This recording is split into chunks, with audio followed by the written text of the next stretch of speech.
Hi guys and welcome to another video. So in this video we're gonna talk about lists. Okay, so let's get started. To get you some background, we usually use lists to store a list of elements. For example, if you have more than one data type and we're gonna store multiple values on a single object, so that's why we have lists. Okay, so for instance, let's imagine something like this. I have one number, for example, number 1, which would be equal 1, and number 2, which would be equal to 2.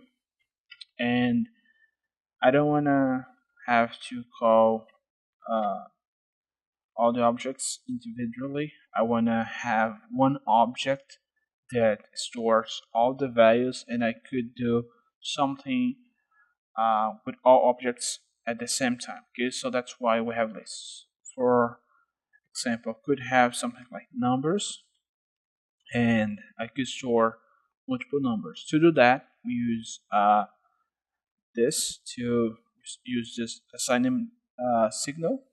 Okay, and we do this to create a empty list. So I just created a empty list to verify the type. I'm gonna call the type function numbers, and as you can see, numbers is from the class list. Okay, so I have this list which is empty. Okay, and I could do numbers.append number 1, and when I call numbers, you're gonna see that I have the number 1 inside of this list. Okay, so that's how you could work with lists.